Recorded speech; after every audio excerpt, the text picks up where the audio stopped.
الحمد لله رب العالمين والصلاة والسلام على سيد الأنبياء والمرسلين اهدنا الصراط المستقيم صدق الله مولانا العظيم وصدق رسوله النبي الأمين الكريم ونحن على ذلك من الشاهدين والشاكرين مولاي صل وسلم دائما أبدا على حبيبك خير الخلق كلهم یا من یشفع عند حضرت طه اشفع لنا یا اوجه الشفعاء نظرت الى بلاد اللہ جمعا كخردلة على حکم اتصال مولاي صل وسلم دائما ابدا على حبیبک خیر الخلق کلہم۔ خالق کائنات جل جلالہ وعم نوالہ واعظم شانہ واتم برہانہ کی حمد و ثنا، اور حضور جان کائنات مفکر موجودات زینت بزم کائنات دستگیر جہاں غم گسار زماں حامی بے کساں سید سرورہ جناب محمد مصطفیٰ صلی اللہ علیہ وسلم اور آپ کی آل و اصحاب پر درود پاک کا نذرانہ پیش کر لینے کے بعد اللہ تبارک و تعالی سے دعا ہے کہ ہمارا یہاں جمع ہونا اپنی بارگاہ میں قبول و منظور فرمائے اور ہم سب کو نور قرآن سے منور فرمائے۔ آج کے درس قرآن پاک کا آغاز سورۃ الشعراء سے ہوا چاہتا ہے۔ سورۃ الشعراء یہ مکی سورت ہے، ہجرت سے پہلے اس کا نزول ہوا۔ اس میں 11 رکوع ہیں اور 227 آیاتیں ہیں۔ بسم اللہ الرحمن الرحیم، اللہ کے نام سے شروع جو بہت زیادہ مہربان نہایت رحم فرمانے والا۔ طاسیم میم، حروف مقطعات، اس کے معنی اللہ تبارک و تعالی اور اس کے رسول بہتر جانتے ہیں اور ہم اس کے حق ہونے پر یقین رکھتے ہیں۔ تلک آیات الکتاب المبین، یہ آیاتیں ہیں روشن کتاب کی، یعنی یہ آیاتیں ایسی کتاب کی ہے جو روشن ہے، جو معجز ہے، یعنی اپنی سے دوسروں کو عاجز کر دینے والی ہے، حق اور باطل میں فرق کرنے والی یہ کتاب ہے، اس کی آیاتیں ہیں۔ لعلک باخع نفسک الا یکونوا مؤمنین، اے حبیب صلی اللہ علیہ وسلم کہیں آپ اپنی جان کو ختم نہ کر دیں اس غم میں کہ یہ لوگ ایمان نہیں لاتے۔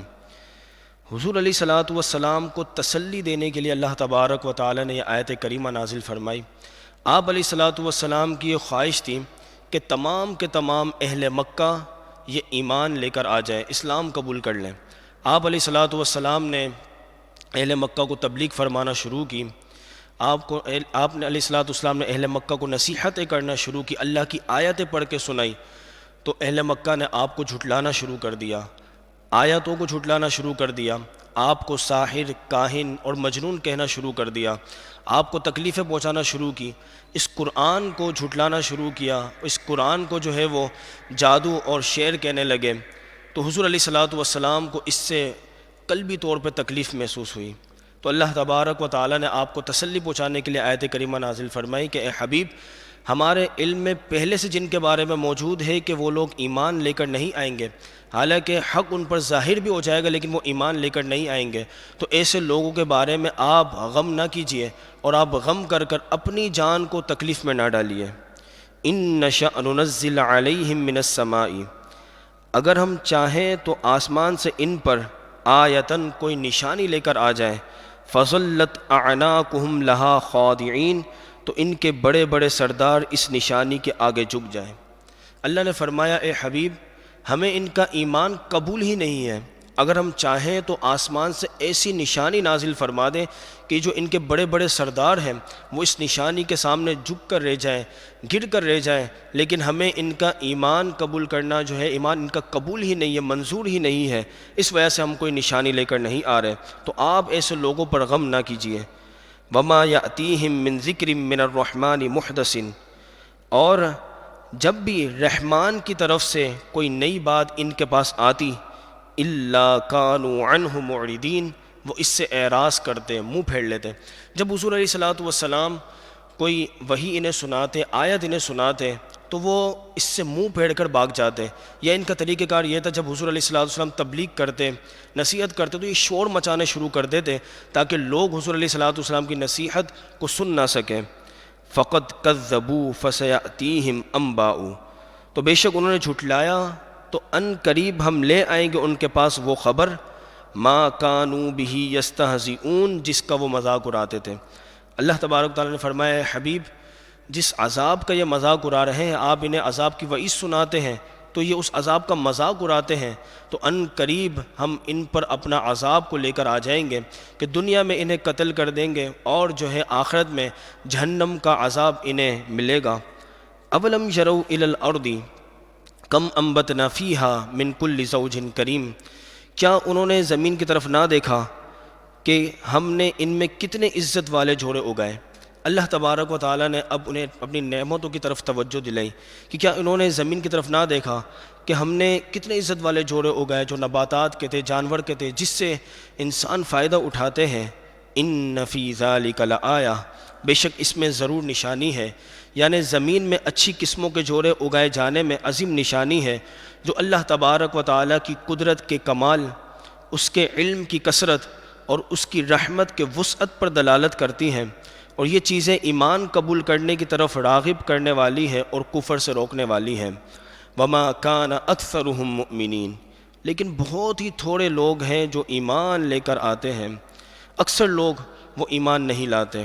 وَإِنَّ رَبَّكَ لَهُوَ الْعَزِيزُ الرَّحِيمُ، بے شک آپ کا رب وہ غالب ہے، رحم فرمانے والا ہے، کافروں پر غالب ہے، کافروں سے انتقام لینے والا ہے اور مومنوں پر رحم فرمانے والا ہے، شفقت فرمانے والا ہے.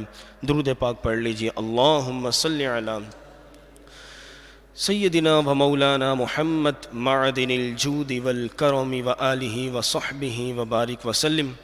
صلاۃ و سلاما علیک یا سیدی یا مکی یا مدنی یا رسول اللہ صلی اللہ علیہ وسلم.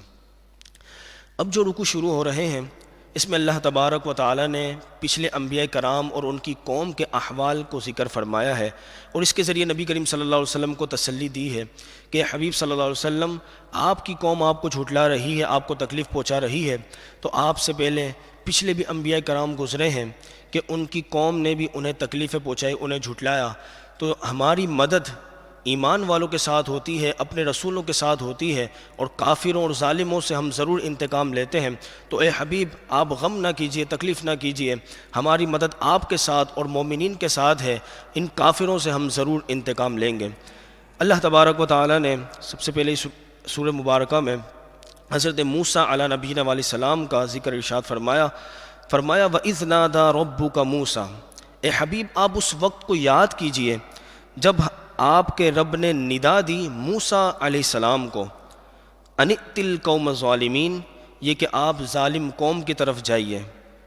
حضرت موسیٰ علیہ السلام کو یہ ندا اس وقت دی گئی جب حضرت موسیٰ علیہ السلام مدین میں تھے اور آپ کو ایک آگ دکھائی گئی اور ایک درخت دکھایا گیا، اور پھر آپ کو یہ ندا دی گئی کہ آپ ظالم قوم کی طرف جائیے، قوم فرعون، جو فرعون کی قوم ہے. حضرت موسیٰ علیہ السلام کو اللہ تبارک و تعالیٰ نے بنی اسرائیل کی طرف بھی مبعوث فرمایا اور فرعون کی قوم قبط کی طرف بھی مبعوث فرمایا. یہاں جو ذکر ہے وہ فرعون کی قوم قبط ہے کہ آپ ظالم قوم کی طرف یعنی فرعون کی قوم قبط کی طرف جائیے.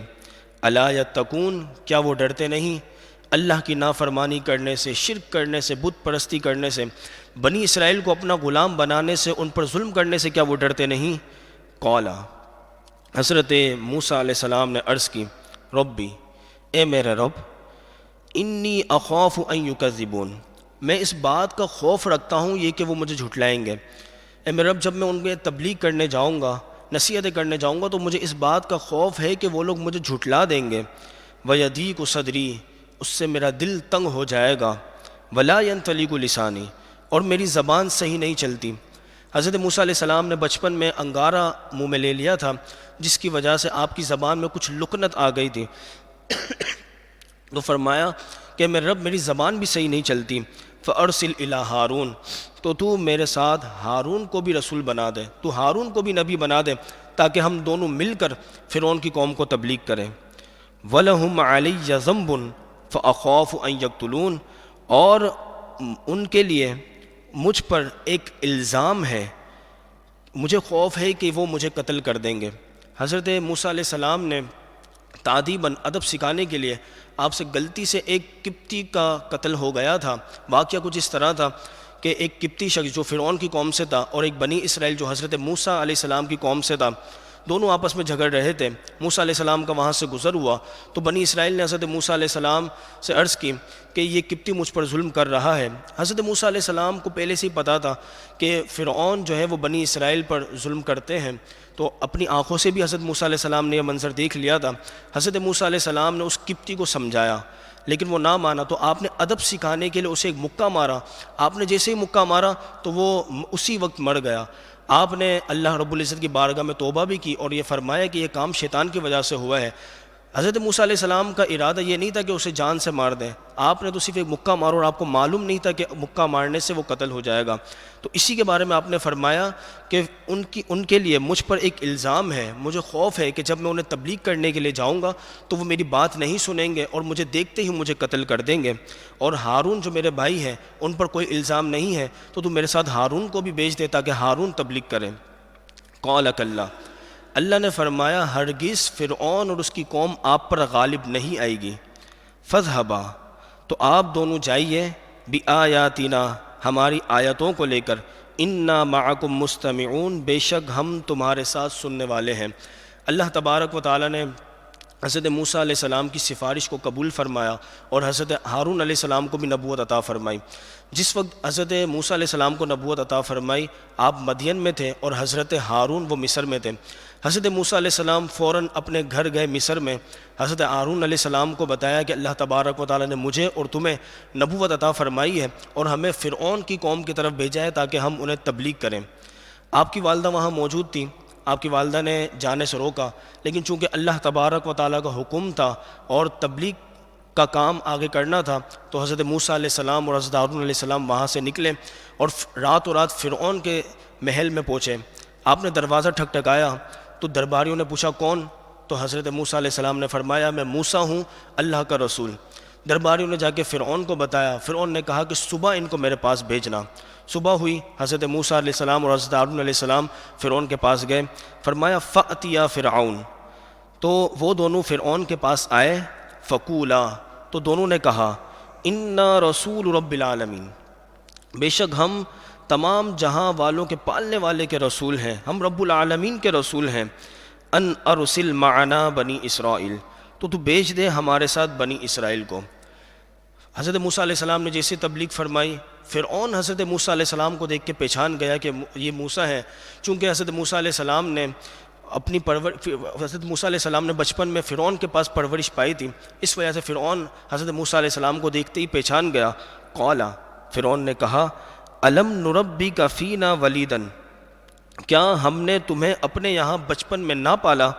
ولبثت فینا من عمرک سنین، اور تم نے ہمارے یہاں اپنی عمر کے کئی سال نہ گزارے۔ مفسرین کرام فرماتے ہیں کہ حضرت موسیٰ علیہ السلام نے فرعون کے یہاں 30 سال گزارے۔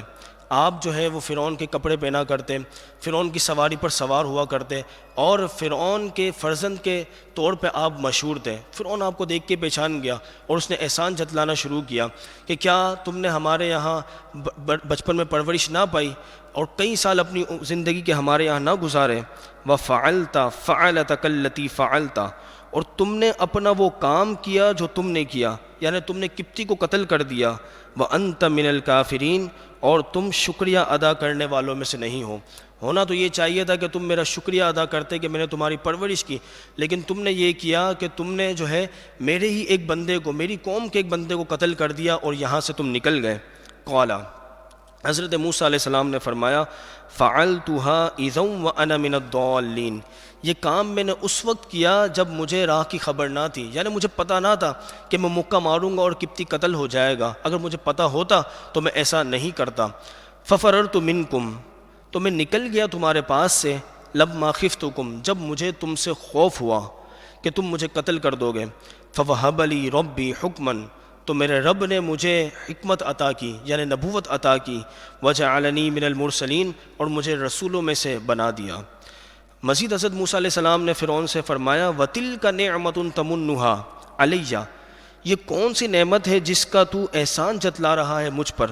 ان ابت بنی اسرائیل، حالانکہ تو نے بنی اسرائیل کو اپنا غلام بنا رکھا تھا۔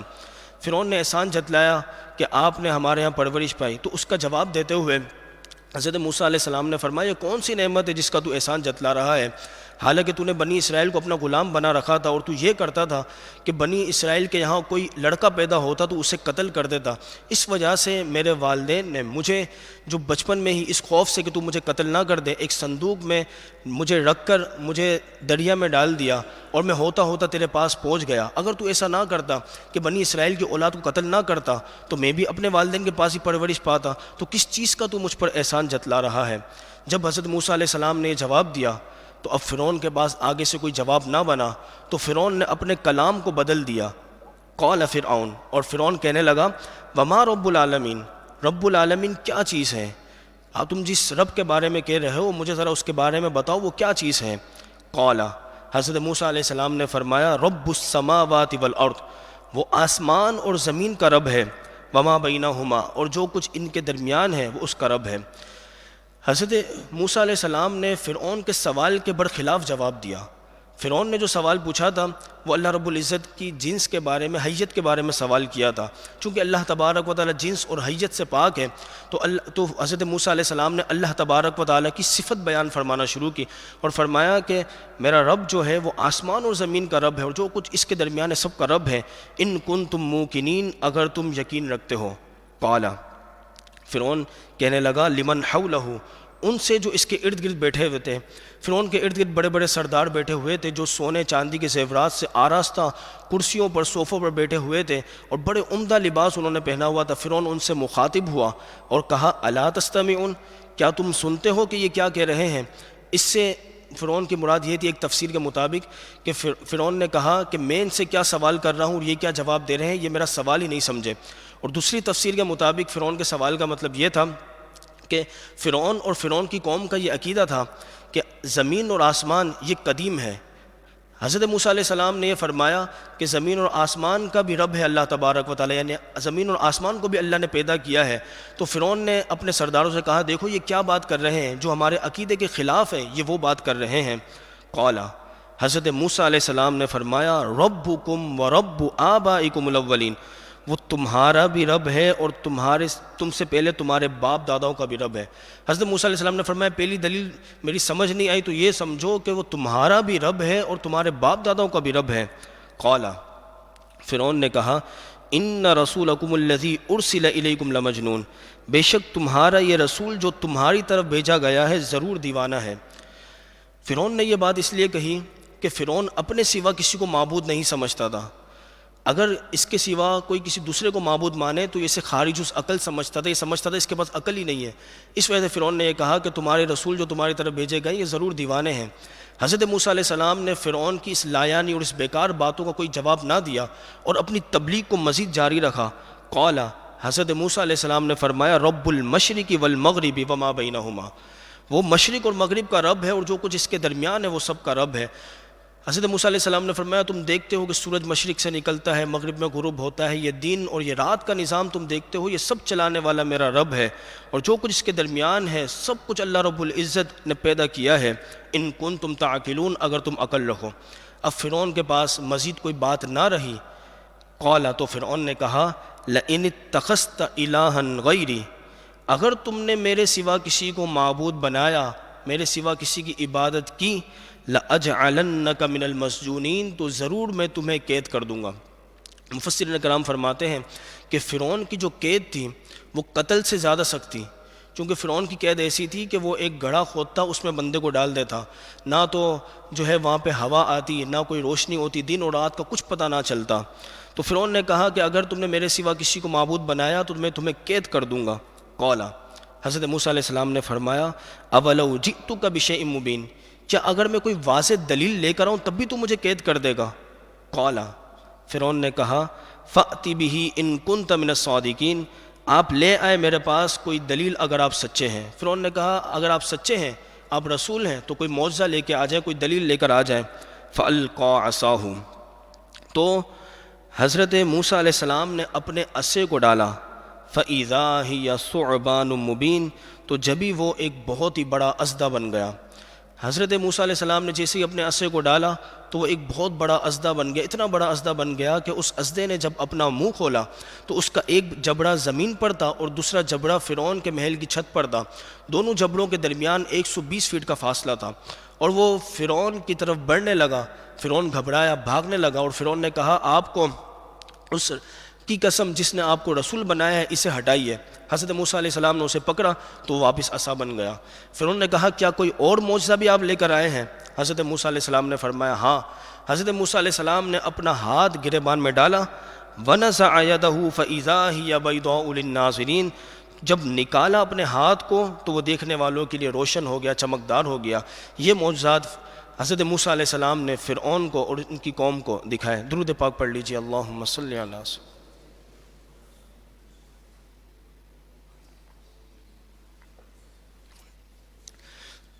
معدن الجود والکرم وآلہ وصحبہ وبارک وسلم، صلاۃ وسلام علیک یا سیدی یا رسول اللہ۔ حضرت موسیٰ علیہ السلام نے جب یہ معجزات دکھائے تو فرعون کے پاس بڑے بڑے سردار بھی موجود تھے۔ قال للملأ حولہ، تو فرعون کے ارد گرد بیٹھے ہوئے سرداروں نے کہا ان ھذا لساحر علیم، یہ تو بڑے ماہر جادوگر ہیں۔ چونکہ اس دور کے اندر جادو کا بڑا رواج تھا تو یہ سمجھے کہ حضرت موسیٰ نے جو دکھایا وہ بھی جادو ہے۔ یہ اللہ تبارک و تعالیٰ کی حکمت ہے کہ اللہ تبارک و تعالیٰ نے جیسا دور ہوتا اپنے نبی کو ایسے معجزات عطا فرماتا۔ حضرت موسیٰ علیہ السلام کا جو دور تھا اس میں بڑے بڑے جادوگر پائے جاتے ہیں، تو اللہ تبارک و تعالیٰ نے حضرت موسیٰ علیہ السلام کو ایسا معجزہ عطا فرمایا کہ بڑے بڑے جادوگر بھی وہ عاجز آ گئے۔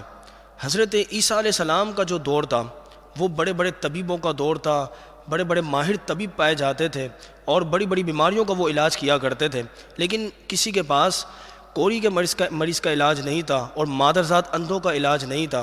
حضرت عیسیٰ علیہ السلام کوری کے مریض کو بھی شفا دے دیتے، مادرزاد اندھے کو بھی شفا دے دیتے، یہاں تک کہ اللہ کے حکم سے مردوں کو بھی زندہ کر دے۔ تو اس وقت کے جو طبیب تھے وہ بھی عاجز آ گئے۔ حضور علیہ الصلوۃ والسلام کا جو دور تھا وہ جو بڑے بڑے شعراء کا دور تھا، اور ایسا دور تھا کہ اس میں جو ہے لوگوں کو اپنی عربی پہ فصاحت و بلاغت پر بڑا ناز تھا۔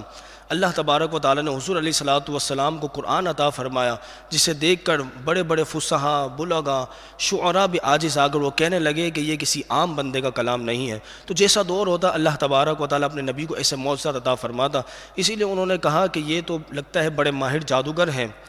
یرید ان یخرجکم من ارضکم بسحر، فرعون نے کہا کہ یہ چاہتے ہیں یہ کہ تمہیں تمہاری زمین سے اپنے جادو کے ذریعے نکال دیں۔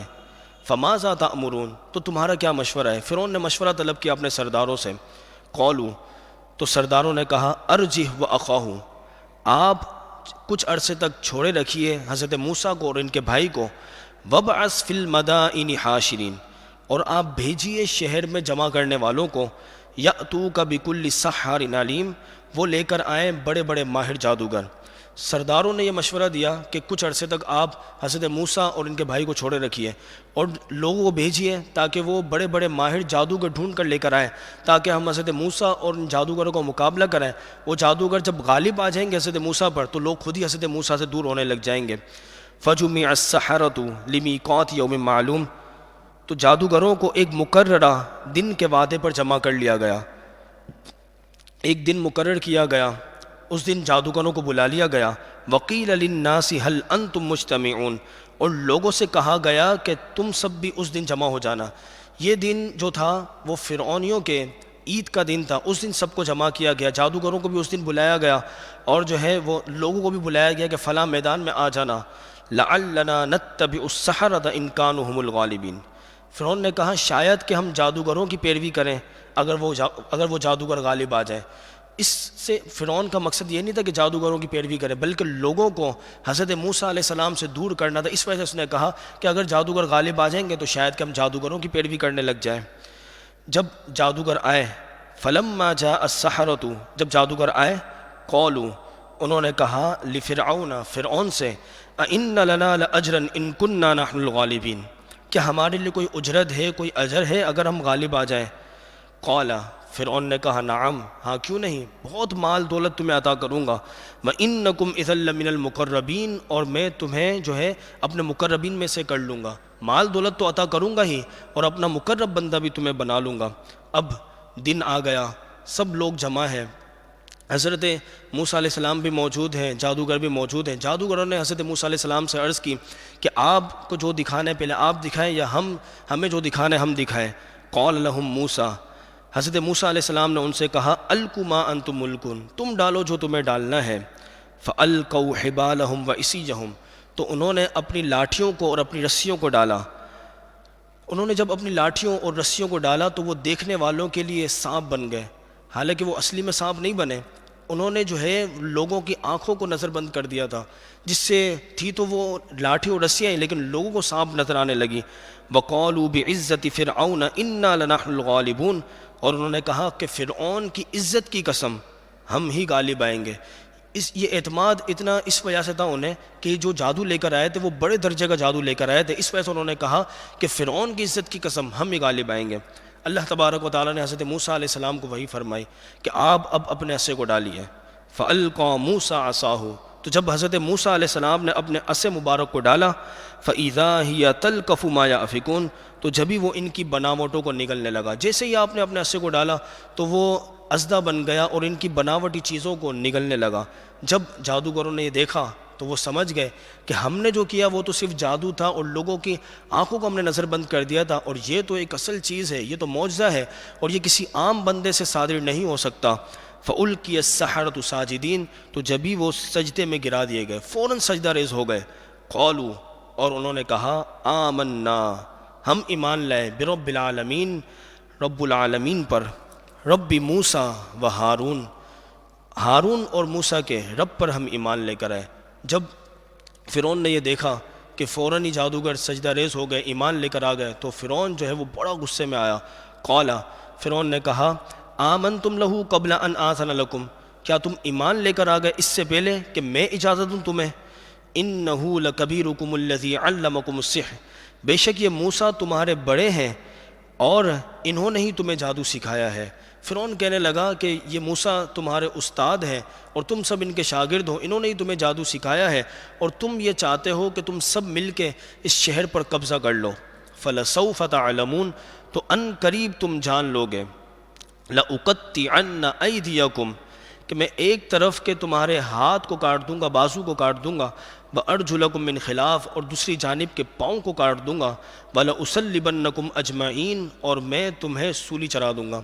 حضرت عبداللہ بن عباس فرماتے ہیں کہ سب سے پہلے پھانسی دینے والا، سولی چرانے والا یہ فرعون ہی تھا۔ اتنی سخت سزا فرعون نے مقرر کی، لیکن ان جادوگروں کا ایمان اتنا کامل ہو چکا تھا، قول وہ کہنے لگے لا طیرہ، کوئی پرواہ نہیں ہمیں، انا الی ربنا منقلبون، بے شک ہم تو اپنے رب کی طرف ہی لوٹنے والے ہیں۔ اگر آج تم ہمیں سزا نہیں بھی دے گا تو ایک وقت تو آئے گا کہ ہمیں مرنا ہے اور اپنے رب کے یہاں ہی لوٹنا ہے، اگر تو آج ہمیں سزا دیتا ہے تو ہم جلد اپنے رب سے ملاقات کر لیں گے۔ انا نطمع ان یغفر لنا ربنا خطایانا، بے شک ہم تو اس بات کی لالچ رکھتے ہیں، اس بات کی تمنا رکھتے ہیں کہ ہمارا رب ہماری خطاؤں کو مٹا دے گا، ان کننا اول المؤمنین، اس وجہ سے کہ ہم سب سے پہلے ایمان لے کر آئے۔ ان جادوگروں نے کہا کہ ہم تو اس بات کی امید رکھتے ہیں کہ اللہ تبارک و تعالی ہماری خطاؤں کو بخش دے گا، کہ جیسے ہی ہم پر حق ظاہر ہوا ہم فوراً ایمان لے کر آئے، ہم نے ذرا بھی دیر نہیں کی، سب سے پہلے ہم ایمان لے کے آنے والے ہیں، تو ہمیں اپنے رب سے امید ہے کہ وہ ہماری خطاؤں کو بخش دے گا۔ درود پاک پڑھ لیجیے۔ اللہم صل سیدنا و مولانا محمد معدن الجود والکرم وآلہ وصحبہ وبارک وسلم، صلاۃ و سلام علیک یا سیدی یا مکی یا مدنی یا رسول اللہ صلی اللہ علیہ وسلم۔ حضرت موسیٰ علیہ السلام نے فرعون اور ان کی قوم کو کئی سالوں تک تبلیغ کی، لیکن وہ باز نہ آئے، اپنی سرکشی میں بڑھتے گئے، بنی اسرائیل پر ان کا ظلم و ستم اور بڑھ گیا، تو وہ اوحینا، اللہ نے فرمایا ہم نے وحی کی، الی موسیٰ، موسیٰ علیہ السلام کی طرف، ان اسری بعبادی انکم متبعون، یہ کہ آپ رات و رات نکلیے میرے بندوں کو لے کر جنہوں نے آپ کی پیروی کی۔ اللہ نے فرمایا کہ اے موسیٰ تم میرے بندوں کو لے کر جنہوں نے تمہاری پیروی کی ہے راتوں رات اس شہر کو چھوڑ کر یہاں سے چلے جائیے۔ حضرت موسیٰ علیہ السلام اور آپ پر جو لوگ ایمان لے کر آئے وہ شہر سے جانے لگے تو فرعون کو پتہ چل گیا۔ فَأَرْسَلَ فِرْعَوْنُ فِي الْمَدَائِنِ حَاشِرِينَ، تو بھیجا فرعون نے شہر میں جمع کرنے والوں کو، کہا کہ انہیں پکڑ کے لے کے آؤ، یہ ہم سے چھوٹ کے نہ جا سکیں۔ إِنَّ هَٰؤُلَاءِ لَشِرْذِمَةٌ قَلِيلٌ، بے شک یہ بہت ہی تھوڑے سے لوگ ہیں۔ وَإِنَّهُمْ لَنَا لَغَائِظُونَ، اور وہ ہم سب کا دل جلاتے ہیں، ہماری نافرمانی کرتے ہیں، ہماری بات نہیں مانتے، ہماری پیروی نہیں کرتے، ہماری مخالفت کر کے یہ ہمارا دل جلاتے ہیں۔ وَإِنَّا لَجَمِيعٌ حَاذِرُونَ، اور ہم سب چوکنے ہیں، ہوشیار رہیں گے، یہ ہم سے کسی طرح نہیں بچ سکیں گے۔ فَأَخْرَجْنَاهُم مِّن جَنَّاتٍ وَعُيُونٍ، اللہ نے فرمایا ہم نے نکال دیا انہیں، یعنی فرعونیوں کو اور فرعون کی قوم کو، ان کے باغات سے اور ان کے چشموں سے۔ وَكُنُوزٍ وَمَقَامٍ كَرِيمٍ، خزانوں اور عمدہ مکانوں سے نکال دیا۔ کذالک، اور ہم نے ایسا ہی کیا۔ وَأَوْرَثْنَاهَا بَنِي إِسْرَائِيل، اور ہم نے بنی اسرائیل کو ان کا وارث بنا دیا۔ اللہ نے فرمایا کہ ہم نے فرعون اور اس کی قوم کو ہلاک کر دیا، برباد کر دیا، انہیں ان کی ساری چیزوں سے نکال دیا، ان سے ساری نعمتیں چھین لی، اور ان کی نعمتوں کا ہم نے بنی اسرائیل کو وارث بنا دیا۔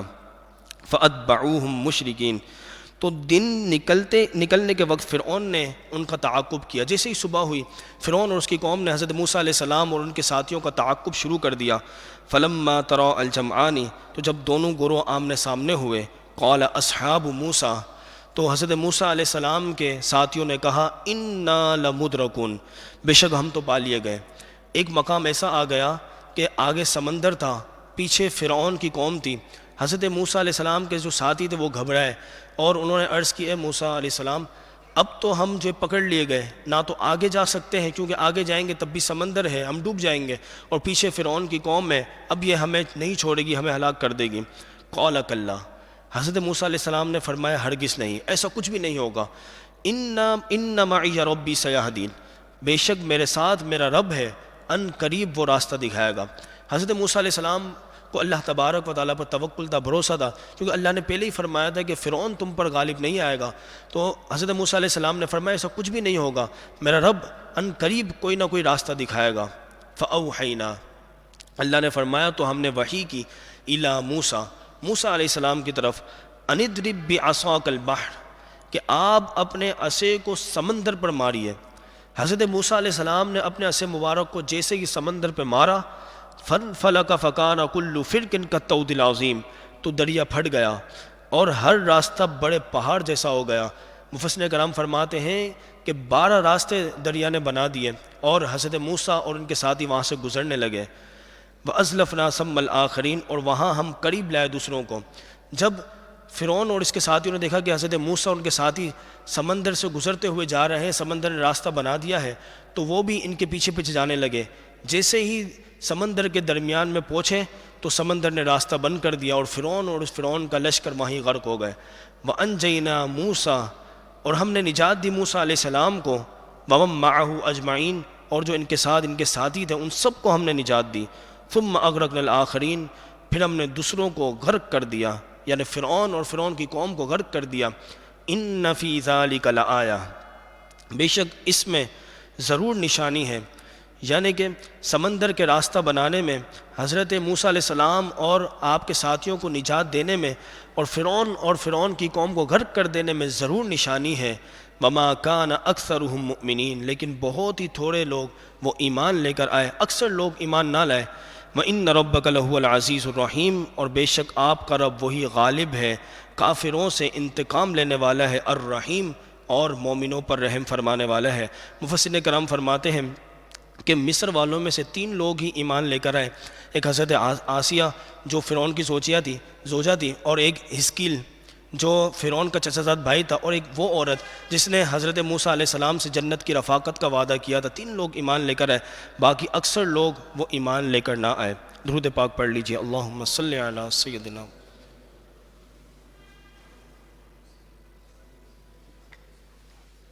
معدن الجود والکرم وآلہ وصحبہ وبارک وسلم۔ صلاۃ و سلام علیک یا سیدی یا مکی یا مدنی یا رسول اللہ، صلی اللہ علیہ وسلم۔ اب اللہ تبارک و تعالیٰ نے حضرت ابراہیم علیہ نبینا علیہ السلام کا ذکر فرما کے نبی کریم صلی اللہ علیہ وسلم کو تسلی فرمائی۔ فرمایا وَاتْلُ عَلَيْهِمْ نَبَأَ ابراہیم، اور اے حبیب صلی اللہ علیہ وسلم آپ ان پر ابراہیم علیہ السلام کی خبر کو جو ہے وہ تلاوت کیجئے۔ اذ قال لأبیہ، جب انہوں نے اپنے والد سے فرمایا، وقومہ، اور اپنی قوم سے فرمایا۔ یہاں والد سے مراد حضرت ابراہیم علیہ السلام کے چچا آذر ہے، جو ایمان لے کر نہیں آیا تھا اور کفر پر ہی وہ پڑا رہا۔ اذ قال لأبیہ وقومہ ما تعبدون، جب حضرت ابراہیم علیہ السلام نے اپنے چچا اور اپنی قوم سے فرمایا ما تعبدون، تم کس چیز کی عبادت کرتے ہو، کس چیز کو پوچھتے ہو؟ حضرت ابراہیم علیہ السلام یہ جانتے تھے کہ بتوں کو پوچھتے ہیں، بتوں کو انہوں نے اپنا معبود بنایا ہے، لیکن یہاں پہ سوال اس لیے تھا تاکہ حضرت ابراہیم علیہ السلام انہیں عاجز کر سکیں۔ قالوا، انہوں نے کہا نعبد اصناما، ہم بتوں کو پوچھتے ہیں، فنظل لها عاکفین، اور ہم ان کے سامنے جم کر بیٹھتے ہیں۔ بڑے فخریہ انداز میں انہوں نے کہا ہم تو بتوں کو پوچھنے والے ہیں، اور جب ہم ان کو پوچھتے ہیں، ان کے سامنے ہوتے ہیں تو بڑے ادب سے اور جم کر بیٹھ جاتے ہیں۔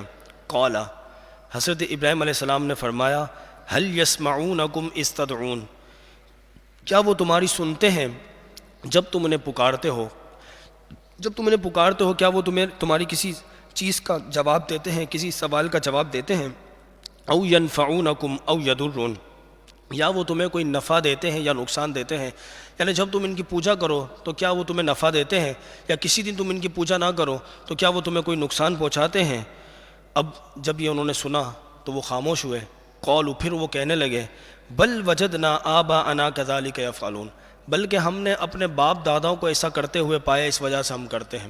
ان کے پاس کوئی دلیل تو نہ تھی، وہ کہنے لگے ہم نے تو اپنے باپ داداؤں کو ایسا کرتے ہوئے پایا ہے، اس وجہ سے ہم ان کی پیروی کرتے ہوئے آ رہے ہیں۔ آج ہمارے معاشرے میں بھی غمی خوشی کے موقع پر ایسی رسومات رائج ہیں جو شریعت سے مخالف ہیں، شریعت میں ان کا کوئی جو ہے وہ ذکر نہیں ملتا۔ جب لوگوں کو روکا جائے کہ بھائی یہ کیسی رسومات آپ کر رہے ہیں، تو وہ یہی کہتے ہیں کہ ہمارے خاندان میں صدیوں سے چلا آ رہا ہے، ہمارے باپ دادا یہ طریقہ کرتے تھے، اس وجہ سے ہم اپنے باپ دادا کی پیروی کر رہے ہیں۔ یاد رکھیے کہ باپ دادا اگر کوئی اچھا کام کرتے آ رہے ہیں تو اس میں ان کی پیروی کرنی ہے، اگر وہ کوئی برا کام کر کے چلے گئے تو اس میں ان کی پیروی نہیں کرنی۔ جیسا کہ بعض جو ہے خاندانوں کے اندر ہوتا ہے کہ ہر مہینے 11ویں شریف منائی جاتی ہے، چھٹی شریف منائی جاتی ہے، ہر جمعرات جو ہے وہ فاتحہ خوانی کی جاتی ہے، تو یہ اچھا طریقہ ہے۔ ان سے پوچھا جائے کہ بھائی یہ طریقہ آپ ایسا کیوں کرتے ہیں؟ کہتے ہیں ہمارے باپ داداؤں نے یہ طریقہ کیا، باپ دادوں چلتا ہوا آ رہا ہے، تو یہ اچھا طریقہ ہے، اس میں پیروی کرنی چاہیے۔ لیکن اگر کوئی ایسی رسم ہے جو باپ دادوں سے چلتی ہوئی آ رہی ہے، بڑے بزرگوں سے چلتی ہوئی آ رہی ہے، جو شریعت کے خلاف ہے، تو اس میں ان کی پیروی نہیں کرنی۔ اگر پیروی کریں گے تو خود تو گناہ گار ہوں گے، اور جو ہے وہ قبر میں ان کو بھی عذاب پہنچے گا، انہیں بھی تکلیف پہنچے گی۔ تو جو اچھی چیزیں ہیں باپ دادا کی، انہی چیزوں میں پیروی کرنی ہے۔ تو یہ حضرت ابراہیم علیہ السلام کو جواب دینے لگے کہ ہمارے پاس کوئی دلیل تو نہیں ہے، لیکن ہم نے اپنے باپ داداؤں کو ایسا کرتے ہوئے پایا ہے، تو ہم اپنے باپ داداؤں کی پیروی کرتے ہیں۔ قال، حضرت ابراہیم علیہ السلام نے فرمایا افرأیتم ما کنتم تعبدون، کیا تم نے ان بتوں کے بارے میں غور کیا ہے؟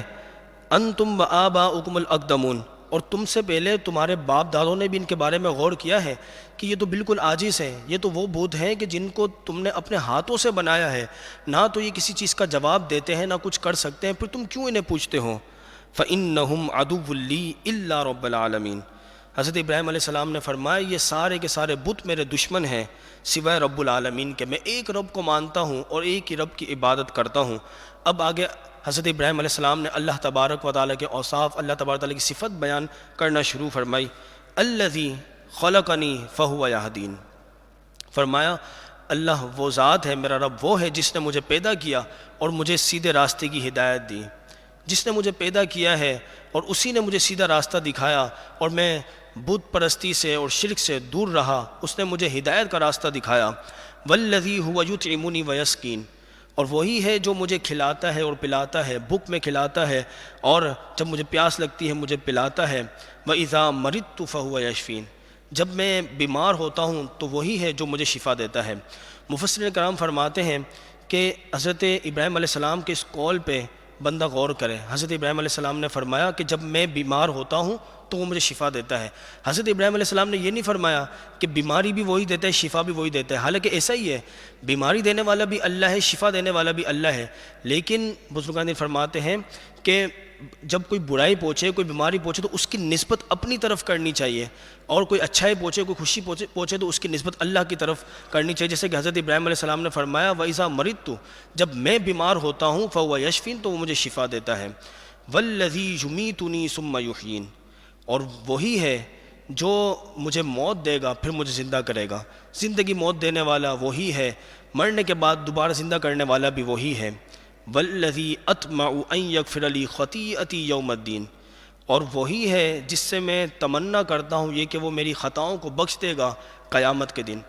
انبیاء کرام وہ معصوم ہوتے ہیں، گناہوں سے پاک ہوتے ہیں، تو یاد رکھیے جب انبیاء کرام استغفار کرتے ہیں تو اس سے مراد ان کی یہ ہوتی ہے درجات کو بلند کرنا، اپنے درجات کو بلند کرنا، اللہ کی بارگاہ میں جو ہے وہ عاجزی کا سوال کرنا اور امت کی تعلیم کرنا۔ تو یہاں پہ اللہ کی بارگاہ میں عاجزی کرتے ہوئے اور امت کی تعلیم کے لیے حضرت ابراہیم علیہ السلام نے فرمایا کہ میں اس سے تمنا کرتا ہوں وہی ہے کہ جو میری خطاؤں کو بخش دے گا قیامت کے دن۔ رب ہب لی حکما والحقنی بالصالحین، اے میرے رب تو عطا کر مجھے اپنے پاس سے حکمت یعنی علم عطا فرما، والحقنی بالصالحین، اور مجھے صالحین سے ملا دے۔ مفسرین کرام فرماتے ہیں کہ یہاں سے دعا مانگنے کا بھی طریقہ پتہ چلا کہ جب دعا مانگی جائے تو پہلے اللہ تبارک و تعالیٰ کی صفات بیان کی جائے، اللہ تبارک و تعالیٰ کی شان بیان کی جائے، اس کی تعریف و توصیف بیان کی جائے، پھر اپنی حاجت کو پیش کیا جائے، جیسے کہ حضرت ابراہیم علیہ السلام نے پہلے اللہ کی تعریف بیان کی، اس کے صفت بیان کی، پھر اللہ رب العزت کی بارگاہ میں اپنی عرض پیش کی۔ وَاجْعَل لِّي لِسَانَ صِدْقٍ فِي الْآخِرِينَ، اور بعد والوں میں میری اچھی شہرت رکھ دے۔ حضرت ابراہیم علیہ السلام نے عرض کیا اللہ بعد میں آنے والی جو امتیں ہوں گی، بعد میں آنے والے جو لوگ ہوں گے ان میں میری اچھی شہرت رکھ دے۔ اللہ تبارک و تعالیٰ نے آپ کی دعا کو قبول فرمایا، اور جتنے بھی دین والے ہیں، جتنی امتیں ہیں، سب آپ کو اچھے نام سے یاد کرتے ہیں۔ وَاجْعَلْنِي مِن وَرَثَةِ جَنَّةِ نَعِيمٍ، دنیاوی نعمتوں کے بعد آپ نے اخروی نعمت کا سوال کیا، اور مجھے ان میں سے کر دے جو چین کے باغات کے وارث ہیں، یعنی مجھے جنت عطا فرما۔ یہ جو 8 آیتیں ذکر ہوئی، ان آیتوں کی بڑی فضیلت ہے۔ حدیث پاک میں آتا ہے، حضرت سمورہ بن جندب رضی اللہ تعالیٰ عنہ سے روایت ہے، حضور اقدس صلی اللہ علیہ وسلم نے ارشاد فرمایا جب بندہ فرض نماز کے لیے وضو کرے اور اچھی طرح وضو کرے، پھر وہ مسجد میں جانے کے ارادے سے اپنے گھر سے نکلے اور کہے بسم اللہ الرحمن الرحیم الذی خلقنی فہو یہدین، یعنی یہ والی پہلی آیت پڑھے تو اللہ تبارک و تعالیٰ اسے ہدایت کا راستہ عطا فرمائے گا۔ پھر وہ کہے والذی هو یطعمنی ویسقین، تو اللہ تبارک و تعالیٰ اسے جنتی کھانا کھلائے گا اور جنتی مشروبات پلائے گا۔ پھر وہ کہے وَإِذَا مَرِضْتُ فَهُوَ يَشْفِينِ، تو اللہ تبارک و تعالیٰ اسے شفا عطا فرمائے گا۔ پھر وہ کہے والذی یمیتنی ثم یحیین، تو اللہ تبارک و تعالیٰ اسے سعادت مندوں والی زندگی عطا فرمائے گا اور شہادتوں والی موت عطا فرمائے گا۔ پھر وہ کہے والذی اطمع ان یغفر لی خطیئتی یوم الدین، تو اللہ تبارک و تعالیٰ اس کے گناہوں کو مٹا دے گا، اگرچہ اس کے گناہ سمندر کے جھاگ کے برابر یا اس سے بھی زیادہ کیوں نہ ہو۔ پھر وہ کہے رب ہب لی حکما والحقنی بالصالحین، تو اللہ تبارک و تعالیٰ اسے علم و حکمت عطا فرمائے گا، اور جو صالحین بندے، نیک بندے موجود ہیں اور جو گزر چکے، اللہ تبارک و تعالیٰ اسے ان سے ملا دے گا۔ پھر وہ کہے وَاجْعَل لِّي لِسَانَ صِدْقٍ فِي الْآخِرِينَ، تو اللہ تبارک و تعالیٰ لکھ دیتا ہے کہ یہ فلاں شخص صادقین میں سے ہے۔ پھر وہ کہے وَاجْعَل لِّي مِن وَرَثَةِ جَنَّةِ نَعِيمٍ، تو اللہ تبارک و تعالیٰ جنت میں اس کے لیے محل اور مکانات بنائے گا۔ تو یہ ان آیتوں کی فضیلت ہے۔ پھر حضرت ابراہیم علیہ السلام نے عرض کی وَاغْفِرْ لِأَبِي إِنَّهُ كَانَ مِنَ الضَّالِّينَ، اے میرے رب تو بخش دے میرے باپ یعنی میرے چچا کو، بے شک وہ گمراہوں میں سے ہیں۔ حضرت ابراہیم علیہ السلام نے یہ دعا اس وقت کی جب حضرت ابراہیم علیہ السلام کے چچا نے یہ وعدہ کیا کہ میں ایمان لے کر آ جاؤں گا۔ جب حضرت ابراہیم علیہ السلام پر یہ ظاہر ہو گیا کہ اس نے جھوٹا وعدہ کیا ہے اور یہ ایمان لانے والوں میں سے نہیں ہے، تو حضرت ابراہیم علیہ السلام نے اس سے بیزاری کا اعلان کر دیا، وَلَا تُخْزِنِي يَوْمَ يُبْعَثُونَ، اور میں جو ہے اور تو مجھے بچا رسوائی سے قیامت کے دن۔ اللہ رب العزت کی بارگاہ میں عاجزی کرتے ہوئے حضرت ابراہیم علیہ السلام نے فرمایا کہ تو قیامت کے دن رسوائی سے مجھے بچا۔ یوم لا ينفع مال ولا بنون، جس دن نہ مال کام آئے گا نہ اولاد کام آئے گی، الا من اتى اللہ بقلب سلیم، مگر جو اللہ کے حضور سلامت دل کے ساتھ حاضر ہوگا۔ کافروں کا مال اور نہ ہی ان کی اولاد قیامت کے دن انہیں کچھ کام آ سکے گی۔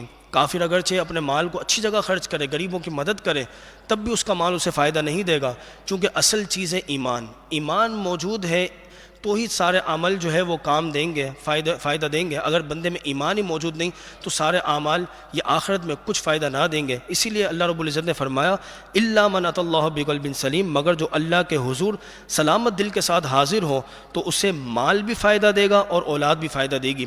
حضرت ابو ہریرہ رضی اللہ تعالیٰ عنہ سے روایت ہے، حضور علیہ الصلوۃ والسلام نے ارشاد فرمایا جب آدمی مر جاتا ہے تو اس کے 3 اعمال کے علاوہ باقی سارے اعمال منقطع ہو جاتے ہیں۔ 3 اعمال کون سے ہیں؟ ایک صدقہ جاریہ، یعنی بندے نے کوئی مسجد بنائی ہے، کوئی مدرسہ بنایا ہے، کوئی سبیل لگا دی ہے تو اسے آخرت میں بھی، قیامت کے دن بھی جو ہے وہ اس سے فائدہ ملے گا۔ دوسرا وہ علم جس سے لوگ نفع اٹھائیں، یعنی کوئی عالم اس نے کوئی کتاب لکھ دی، اب لوگ اس کتاب سے فائدہ اٹھائے جا رہے ہیں تو یہ علم بھی اس سے فائدہ دے گا۔ تیسری نیک اولاد جو اس کے لیے دعا کرتی رہے، اسی لیے کہتے ہیں کہ اپنی اولاد کو نیک تربیت دی جائے، اسے عالم بنایا جائے، حافظ بنایا جائے، تاکہ وہ مرنے کے بعد بھی ہمارے لیے ایصال ثواب کرتی رہے۔ آگے فرمایا وَأُزْلِفَتِ الْجَنَّةُ لِلْمُتَّقِينَ، جنت پرہیزگاروں کے قریب کر دی جائے گی، جنت دکھائی جائے گی پرہیزگاروں کو۔ وہ پرہیزگار جو ہوں گے وہ جنت کے سارے نظاروں کو دیکھیں گے، اس کی نعمتوں کو دیکھیں گے، اور انہیں یقین ہو جائے گا کہ اب ہم اس جنت میں جانے والے ہیں۔ یہ جنت کے پہلے سے انہیں مناظر اس وجہ سے دکھائے جائیں گے تاکہ جنت کا اور شوق انہیں بڑھ جائے۔ وَبُرِّزَتِ الْجَحِيمُ لِلْغَاوِينَ، اور دوزخ گمراہوں کے لیے ظاہر کر دی جائے گی، یعنی دوزخ میں ڈالنے سے پہلے جو ہے وہ گمراہوں کو دوزخ دکھائی جائے گی، اس کے عذابات دکھائے جائیں گے تاکہ وہ اور مزید ڈرے اور وہ یقین کر لیں گے کہ اب جو ہے اب اس دوزخ میں دھکیلے جانے والے ہیں۔ وَقِيلَ لَهُمْ أَيْنَ مَا كُنْتُمْ تَعْبُدُونَ، اور کہا جائے گا ان سے کہاں ہیں تمہارے شرکا جن کو تم پوجتے تھے، من دون اللہ، اللہ کے سوا، اللہ کو چھوڑ کر جن بتوں کی تم پوجا کرتے تھے وہ کہاں ہیں تمہارے بت؟ هَلْ يَنْصُرُونَكُمْ، کیا وہ تمہاری مدد کریں گے؟ اگر ہم تمہیں عذاب میں داخل کرنا چاہیں تو کیا وہ تمہیں بچا سکتے ہیں؟ او ينتصرون، یا وہ بدلہ لے سکتے ہیں؟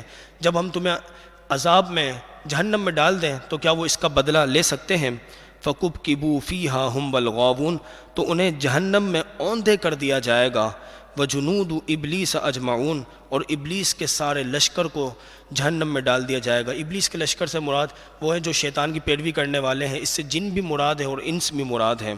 قَالُوا وَهُمْ فِيهَا يَخْتَصِمُونَ، اب وہ کافر جو ہوں گے وہ جھگڑتے ہوئے آپس میں کہیں گے تَاللَّهِ إِن كُنَّا لَفِي ضَلَالٍ مُبِينٍ، اللہ کی قسم بے شک ہم ضرور کھلی گمراہی میں تھے، اذ نسویکم برب العالمین، جب ہم تمہیں رب العالمین کے برابر ٹھہراتے تھے۔ وہ کافر اپنے بتوں سے کہیں گے ہم اس وقت کھلی گمراہی میں تھے جب ہم تمہیں رب العالمین کے برابر سمجھتے تھے اور تمہیں اپنا معبود بنا بیٹھے تھے۔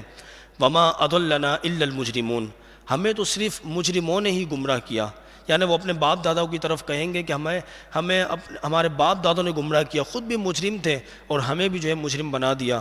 فما لنا من شافعین، ہمارے لیے کوئی سفارشی نہیں ہے، کوئی ہماری شفاعت کرنے والا نہیں ہے۔ جب کافر دیکھیں گے کہ مومن جو لوگ ہیں ان کی انبیاء بھی سفارش کر رہے ہیں، شفاعت کر رہے ہیں، اولیاء بھی کر رہے ہیں، صالحین بھی کر رہے ہیں، تو وہ حسرت سے کہیں گے ہمارا تو آج کوئی سفارشی نہیں ہے۔ ولا صدیق حمیم، نہ ہی کوئی غم خوار ہے۔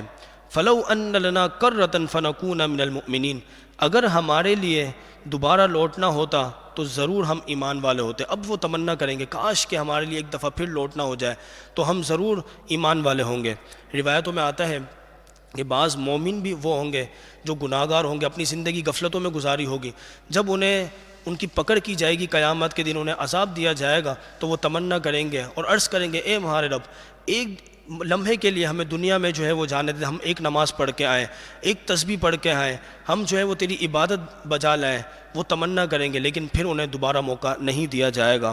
اسی لیے حضرت علی فرماتے ہیں کہ آج دار العمل ہے، دار الجزا نہیں، اور کل دار الجزا ہے، دار العمل نہیں۔ جو کرنا ہے آج کر لیں، یہ دنیا دار العمل ہے، جو کرنا ہے اس میں کر لیں، بعد میں پھر موقع نہیں ملے گا۔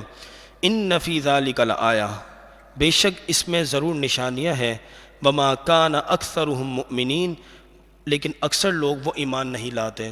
اتنی نشانیاں دیکھنے کے باوجود بھی بہت کم لوگ ہیں، تھوڑے لوگ ہیں جو ایمان لے کر آتے ہیں۔ وَإِنَّ رَبَّكَ لَهُوَ الْعَزِيزُ الرَّحِيمُ، اور بے شک آپ کا رب وہی غالب ہے، رحم فرمانے والا ہے۔ درود پاک پڑھ لیجئے، اللہم صلی علی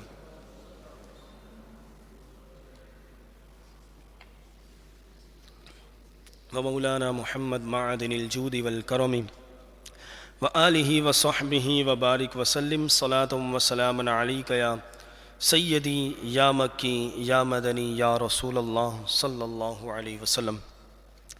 اب حضرت نوح علیہ نبینا علیہ السلام کا ذکر ارشاد ہو رہا ہے۔ اللہ رب العزت نے ارشاد فرمایا کذبت قوم نوح المرسلین، قوم نوح نے رسولوں کو جھٹلایا۔ قوم نوح نے تو صرف حضرت نوح علیہ السلام کو جھٹلایا، لیکن یہاں ذکر ہے کہ رسولوں کو جھٹلایا۔ اس سے معلوم ہوا کہ ایک رسول کو جھٹلانا، ایک رسول کی تکذیب کرنا، گویا کہ تمام رسولوں کو جھٹلانا ہے۔ اس لیے فرمایا قوم نوح نے رسولوں کو جھٹلایا۔ اذ قال لهم اخوهم نوح الا تتقون، جب ان کے ہم قبیلہ حضرت نوح علیہ السلام نے ان سے فرمایا الا تتقون، کیا تم ڈرتے نہیں؟ بت پرستی کرنے سے، لوگوں پر ظلم کرنے سے کیا تم ڈرتے نہیں؟ انی لکم رسول امین، بے شک میں تمہارے لیے امانت دار رسول ہوں۔ تمہارے دنیاوی معاملات میں بھی میں تمہارا امین ہوں۔ تم مجھے دنیاوی معاملات میں جب اپنا امین سمجھتے ہو، امانت دار سمجھتے ہو، تو میں تمہارے دین کے معاملات میں بھی امین ہوں۔ فاتقوا اللہ، تو تم ڈرو اللہ تبارک و تعالی سے، واطیعون، اور تم میری پیروی کرو۔ وما اسألکم علیہ من اجر، میں تم سے کسی اجر کا سوال نہیں کرتا۔ میں جو تمہیں تبلیغ کر رہا ہوں، نصیحتیں کر رہا ہوں، اس پر کسی اجرت کا، کسی اجر کا سوال نہیں کرتا۔ ان اجری الا علی رب العالمین، بے شک میرا اجر تو رب العالمین کے پاس ہے، وہی مجھے اس تبلیغ کا اجر عطا فرمائے گا۔ فاتقوا اللہ، تو تم ڈرو اللہ تبارک و تعالی سے، واطیعون، اور میری پیروی کرو۔ قالوا، قوم نے جواب دیا انؤمن لک واتبعک الارذلون، کیا ہم آپ کی پیروی کریں حالانکہ آپ کی پیروی کرنے والے گھٹیا لوگ ہیں۔ حضرت نوح علیہ السلام پر جو ایمان لے کر آئے تھے، بظاہر وہ کمزور لوگ تھے، بظاہر جو وہ غریب لوگ تھے، تو یہ امیر لوگ، سردار کہنے لگے کہ کیا ہم آپ پر ایمان لیں، حالانکہ آپ کی صحبت میں جو بیٹھنے والے ہیں وہ تو غریب اور کمتر لوگ ہیں، ان کے ساتھ بیٹھنے میں ہمیں شرم محسوس ہوتی ہے۔ آج بھی ہمارے معاشرے میں ایسے لوگ پائے جاتے ہیں جو غریبوں کے ساتھ بیٹھنے میں، مسکینوں کے ساتھ بیٹھنے میں شرم محسوس کرتے ہیں، عار محسوس کرتے ہیں۔ اور ہم نے بھی جو عزت کا معیار بنا لیا ہے، جو اسٹینڈرڈ بنایا ہے کہ کسی کو عزت دینے کا، تو جس کے پاس مال ہوتا ہے، دولت ہوتی ہے، گاڑی بنگلہ ہوتا ہے، ہم اسے ہی عزت دیتے ہیں۔ حالانکہ اللہ اور اس کے رسول کے یہاں عزت کا کیا معیار ہے؟ اللہ فرماتا ہے ان اکرمکم عند اللہ اتقاکم، جو تم میں سب سے زیادہ پرہیزگار ہے وہی سب سے زیادہ عزت والا ہے۔ یہ اللہ اور اس کے رسول نے معیار بتایا ہے۔ ہم غریبوں کے ساتھ بیٹھنے میں شرم محسوس کرتے ہیں۔ حدیث پاک میں آتا ہے، حضرت انس رضی اللہ تعالیٰ عنہ سے روایت ہے، رسول اللہ صلی اللہ علیہ وسلم نے ایک دفعہ یہ دعا مانگی کہ اے اللہ، قیامت کے دن مجھے مسکینوں کی جماعت کے ساتھ اٹھانا۔ ہم شرم محسوس کرتے ہیں، اور حضور علیہ الصلوۃ والسلام جن کے لیے کائنات بنائی گئی، آپ کیا دعا کر رہے ہیں کہ اللہ قیامت کے دن تو مجھے مسکینوں کے ساتھ اٹھانا۔ حضرت عائشہ صدیقہ رضی اللہ تعالیٰ نے عرض کی یا رسول اللہ صلی اللہ علیہ وسلم، ایسا کیوں ہو؟ آپ نے یہ دعا کیوں مانگی؟ تو حضور علیہ الصلوۃ والسلام نے ارشاد فرمایا اے عائشہ، مسکین لوگ امیر لوگوں سے 40 سال پہلے جنت میں داخل ہوں گے۔ اور آپ نے ام عائشہ صدیقہ رضی اللہ تعالیٰ عنہ کو نصیحت کی، فرمایا اے عائشہ، مسکین کے سوال کو کبھی رد نہ کرنا، اگرچہ کھجور کا ایک ٹکڑا ہی کیوں نہ ہو تم اسے دے دینا۔ اور اے عائشہ، مسکینوں کو اپنے قریب کرو، قیامت کے دن اللہ تبارک و تعالیٰ تمہیں اپنا قرب عطا فرمائے گا۔ تو یہ مسکینوں کو قریب کرنے کی، غریبوں کو قریب کرنے کی فضیلت ہے۔ تو حضرت نوح علیہ السلام سے انہوں نے کہا کہ آپ کی صحبت میں جو بیٹھنے والے لوگ ہیں وہ کمزور لوگ ہیں، غریب لوگ ہیں، ہم ان کے ساتھ تو نہیں بیٹھ سکتے۔ قال، حضرت نوح علیہ السلام نے فرمایا وما علمی بما كانوا يعملون، میں نہیں جانتا کہ وہ کیا کام کرتے ہیں، ان کا پیشہ کون سا ہے، وہ کون سا کاروبار کرتے ہیں۔ ان حسابهم الا على ربي لو تشعرون، ان کا حساب تو اللہ تبارک و تعالیٰ ہی کے پاس ہے جو میرا رب ہے، اگر تم شعور رکھتے ہو۔ اس کی ایک تفسیر یہ ہے کہ حضرت نوح علیہ السلام سے وہ کفار کہنے لگے کہ یہ جو آپ کی صحبت میں بیٹھنے والے ہیں، بظاہر وہ ایمان لے کر آئے ہیں، آپ کے سامنے ایمان والے بنتے ہیں، لیکن دل سے وہ ایمان لے کر نہیں آئے۔ تو حضرت نوح علیہ السلام نے انہیں جواب دیا کہ میں نہیں جانتا کہ وہ دل سے ایمان لے کر آئے نہیں لے کر آئے، ان کا حساب کتاب تو اللہ کے پاس ہے، میں تو ظاہر پر عمل کروں گا۔ وما انا بطارد المؤمنین، اور میں ان مومنوں کو اپنے پاس سے نہیں ہٹاؤں گا۔ ان انا الا نذیر مبین، بے شک میں تمہیں واضح ڈر سنانے والا ہوں، میں نے تمہیں واضح ڈر سنا دیا ہے۔ قالوا، انہوں نے کہا، لئن لم تنتہی یا نوح لتکونن من المرجومین، اگر آپ باز نہ آئے تو ہم آپ کو سنگسار کرنے والے ہو جائیں گے، یعنی ہم آپ پر پتھر برسانے والے ہو جائیں گے اور پتھر برسا کے ہم آپ کو ہلاک کر دیں گے۔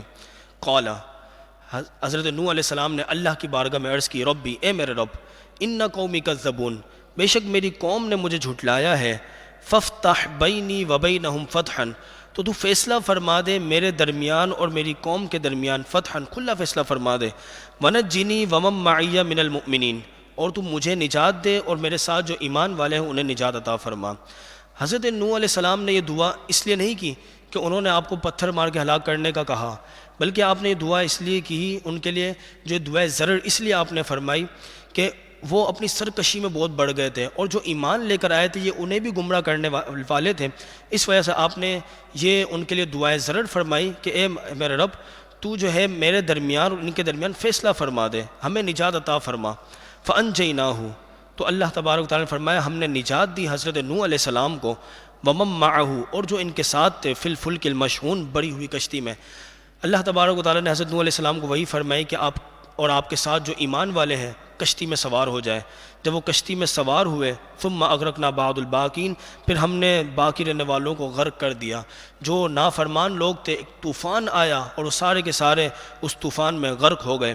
ان فی ذلک لآیہ، بے شک اس میں ضرور نشانی ہے، یعنی حضرت نوح علیہ السلام کی قوم کے جو کافر ہیں ان کے غرق ہونے میں، ان کی ہلاکت میں ضرور نشانی ہے۔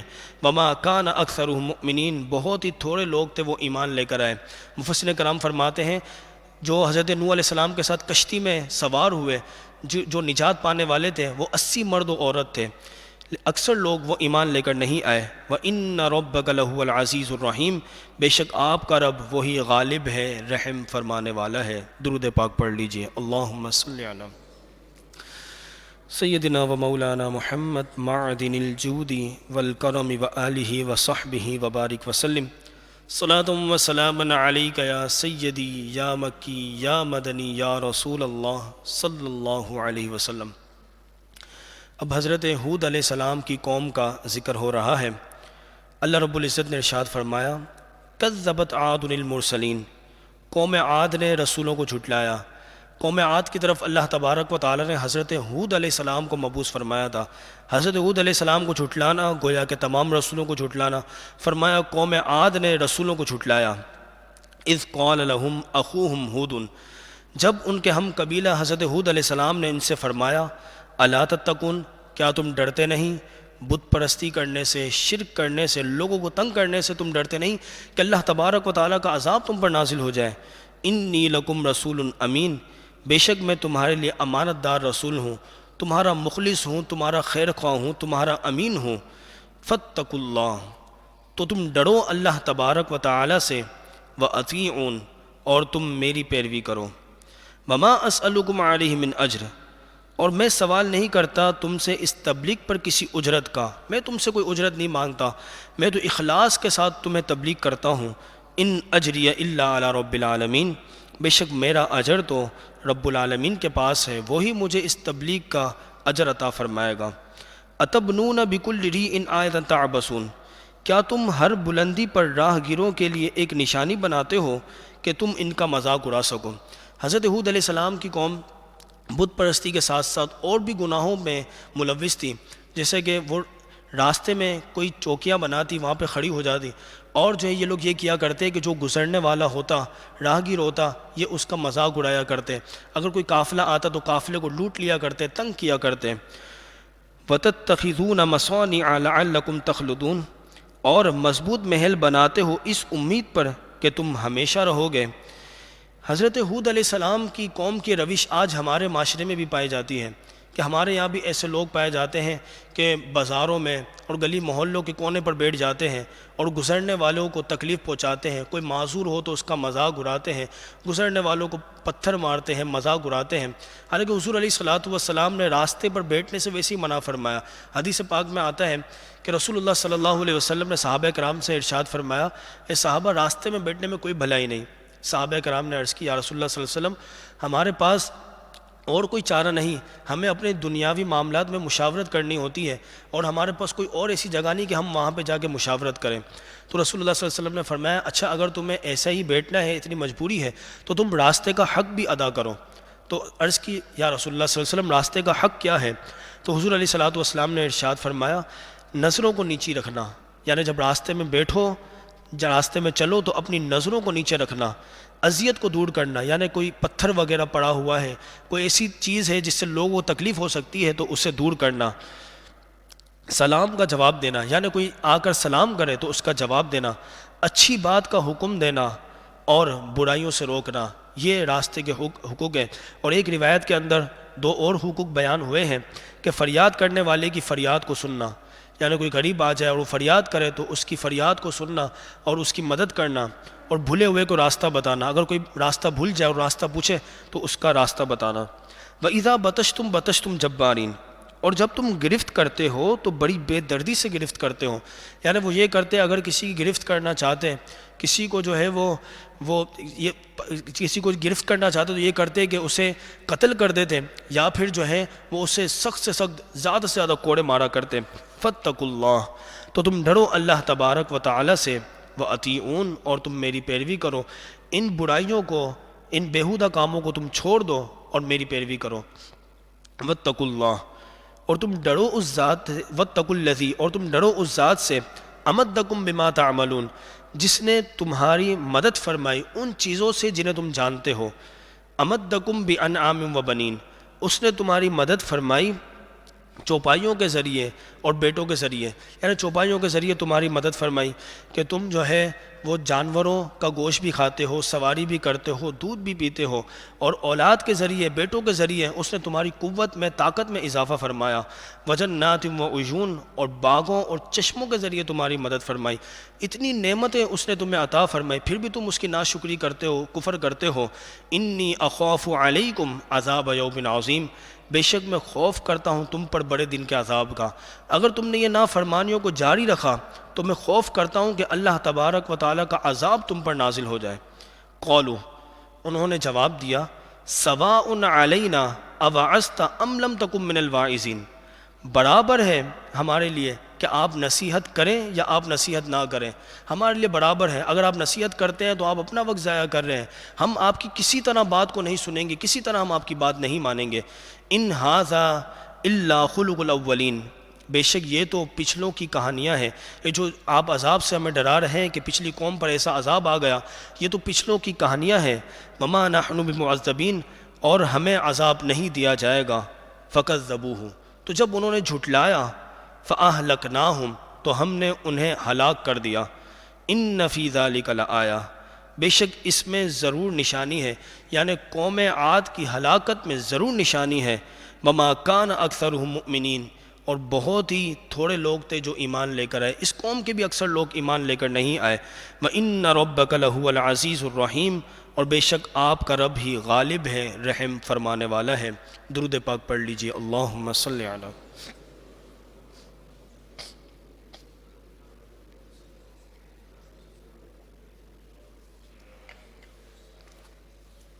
صلاۃ و سلام علیک یا سیدی یا مکی یا مدنی یا رسول اللہ صلی اللہ علیہ وسلم۔ اب یہاں سے حضرت صالح علی نبینا علیہ السلام کی قوم کا ذکر ہے۔ اللہ رب العزت نے ارشاد فرمایا کذبت ثمود المرسلین، قوم سمود نے رسولوں کو جھٹلایا۔ قوم سمود کی طرف اللہ تبارک و تعالی نے حضرت صالح علیہ السلام کو مبعوث فرمایا، تو فرمایا قوم سمود نے رسولوں کو جھٹلایا۔ حضرت صالح علیہ السلام کو جھٹلانا گویا کہ تمام رسولوں کو جھٹلانا ہے۔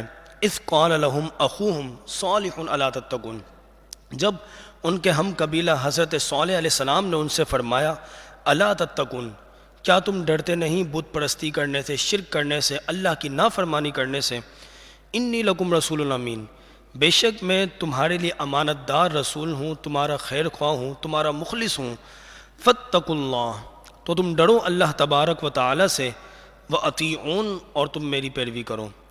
وما اسألکم علیہ من اجر، میں تم سے اس تبلیغ پر کسی اجرت کا سوال نہیں کرتا، میں جو تمہیں تبلیغ کر رہا ہوں، نصیحتیں کر رہا ہوں، کسی اجرت کا سوال نہیں کر رہا۔ ان اجری الا علی رب العالمین، بے شک میرا اجر تو رب العالمین کے پاس ہے، وہی مجھے اجر عطا فرمائے گا۔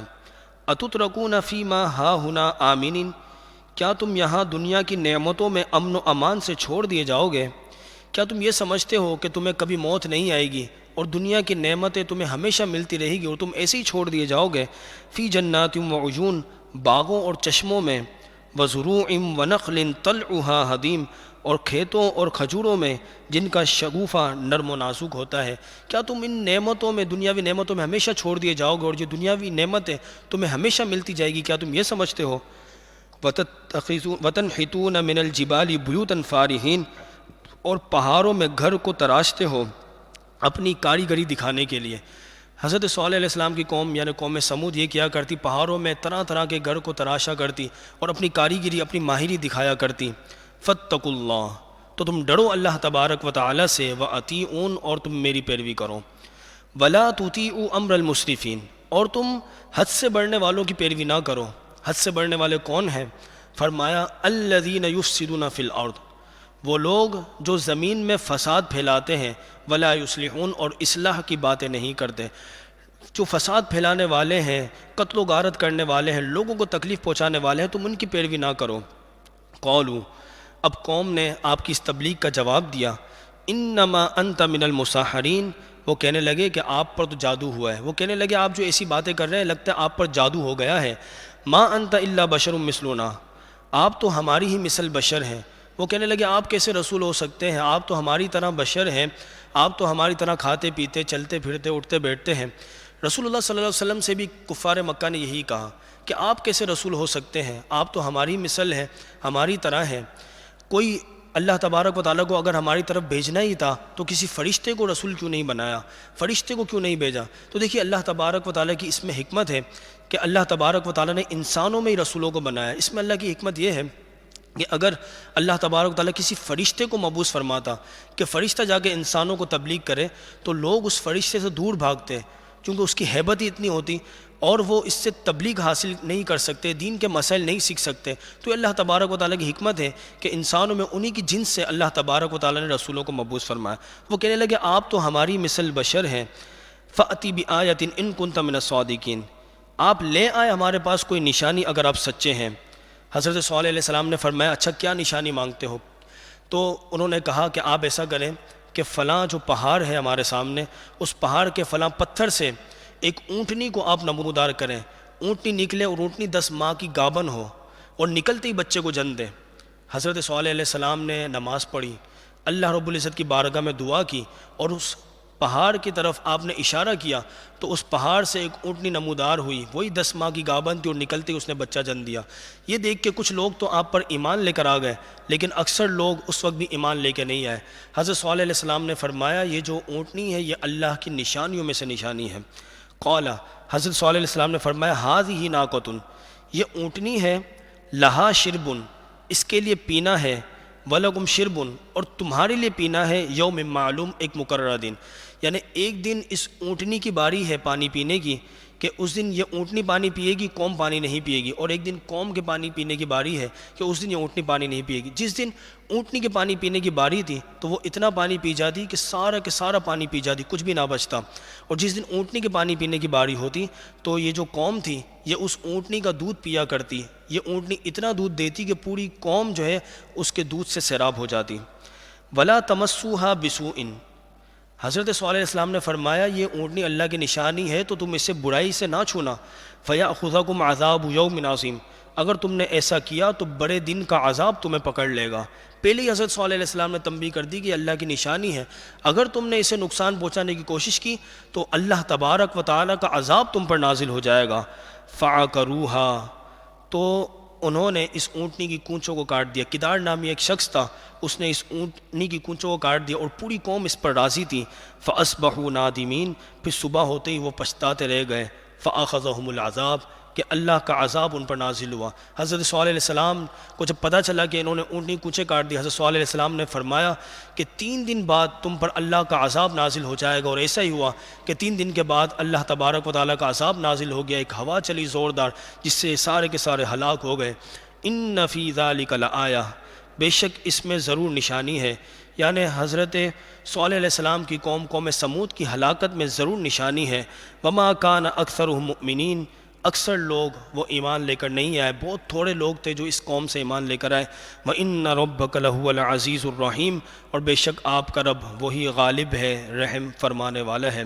اللہ تبارک و تعالی سے دعا ہے جو کچھ سنا اس پر عمل کرنے کی توفیق عطا فرمائے۔ درس قرآن میں جو کچھ غلطی کوتاہی ہوئی اللہ تبارک و تعالی اپنے حبیب کے صدقے اسے معاف فرمائے، آمین بجاہ النبی الامین صلی اللہ علیہ وسلم۔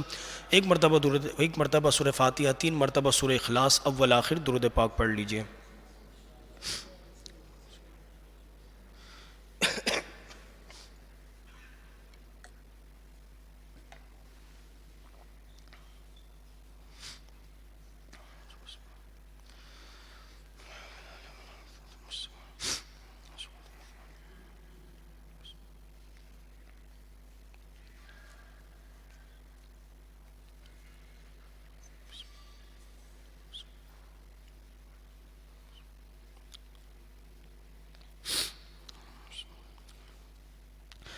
الحمد لله رب العالمين والصلاة والسلام على سيد الأنبياء والمرسلين ربنا تقبل منا إنك أنت السميع العليم وتب علينا يا مولانا إنك أنت التواب الرحيم اللهم لا تدع لنا ذنبا إلا غفرته ولا هما إلا فرجته ولا دينا إلا قضيته ولا مريدا إلا شفيته ولا ميتا إلا رحمته برحمتك وكرمك يا أجود الأجودين ويا أكرم الأكرمين اللهم يا مقلب القلوب ثبت قلوبنا على دينك اللهم يا مصرف القلوب صرف قلوبنا على طاعتك يا رسول الله انظر حالنا يا حبيب الله اسمع قالنا إنني في بحر هم مغرق خذ يدي سهل لنا أشكالنا یا رحم الراحمین یا رحم الراحمین یا ربنا یا ربنا یا ربنا مالک و مولا، ہمارے تمام صغیرہ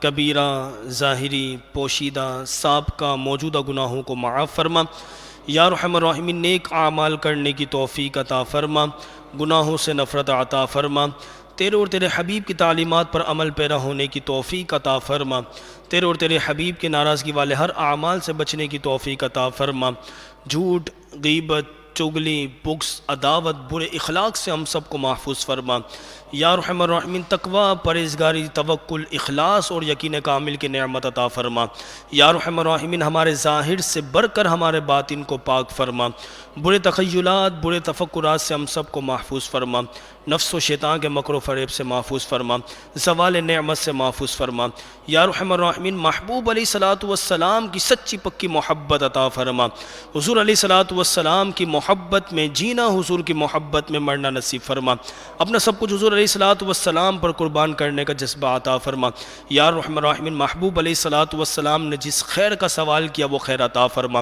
جس شر سے پناہ مانگی اس سے پناہ عطا فرما، یا رحم الرحمین یا رحم الرحمین جو درس قرآن ہوا اسے اپنی بارگاہ میں قبول و منظور فرما، یا رحم الرحمین اس کا ثواب حضور علیہ الصلوۃ والسلام کی بارگاہ میں ہدیتاً تحفتاً عقیدتاً نذرانتاً محبتاً پیش کرتے ہیں، قبول و منظور فرما، آپ علیہ الصلوۃ والسلام کے وسیلے سے تمام صحابہ کرام، تمام تابعین تبع تابعین کو پیش کرتے ہیں، قبول و منظور فرما، فاعل الخیرات کاشف الکربات سیدنا حمزہ رضی اللہ تعالیٰ عنہ کو پیش کرتے ہیں، قبول و منظور فرما، آپ علیہ الصلوۃ والسلام کے والدین کریمین طیبین طاہرین کو پیش کرتے ہیں، قبول و منظور فرما، آپ علیہ الصلوۃ والسلام کے تمام شہزادے شہزادیاں بالخصوص سیدہ طیبہ طاہرہ عابدہ ساجدہ زاہدہ سیدہ کائنات فاطمہ الزہرا رضی اللہ تعالیٰ عنہ کو پیش کرتے ہیں، قبول و منظور فرما، امام حسن مجتبیٰ امام حسین رضی اللہ تعالیٰ عنہ کو پیش کرتے ہیں، قبول و منظور فرما، امام زین العابدین، امام باقر، امام جعفر صادق، امام موسیٰ کاظم، امام علی رضا، امام تقی، امام نقی، امام حسن عسکری رضوان اللہ تعالیٰ علیہ مجمعین کو پیش کرتے ہیں، قبول و منظور فرما،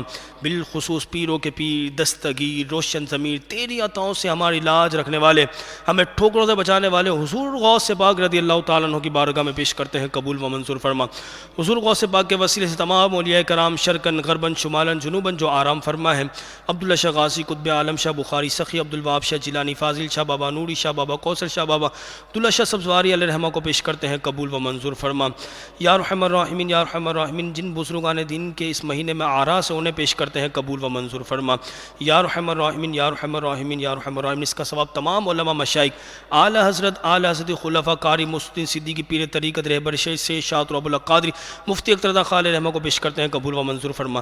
اعلیٰ حضرت علیہ رحمہ کے پیر خانہ کے جتنے بزرگان دین ہیں سب کو پیش کرتے ہیں، قبول و منظور فرما۔ یا ارحم الراحمین یا ارحم الراحمین یا ارحم الراحمین۔ بالخصوص اس کا ثواب امیر المجاہدین شیخ الحدیث و تفسیر علامہ خادم حسین رضوی رحمۃ اللہ تعالی علیہ کو پیش کرتے ہیں، قبول و منظور فرما۔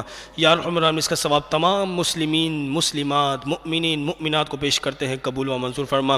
یا ارحم الراحمین یا ارحم الراحمین۔ یہاں جو موجود ہیں ان کے عزیز و اقارب والدین یا والدین میں سے کوئی ایک اس دنیا فانی سے کچھ فرما کے انہیں پیش کرتے ہیں، قبول و منظور فرما۔ پچھلے سالوں میں جو درس قرآن میں موجود ہوتے تھے اس سال موجود نہیں، انہیں پیش کرتے ہیں، قبول و منظور فرما۔ یا ارحم الراحمین۔ ہمیں ہمارے مرحومین کو قبر میں دیدار مصطفیٰ عطا فرما، حشر میں شفاعت مصطفیٰ عطا فرما، جنت میں رفاقت مصطفیٰ عطا فرما۔ یا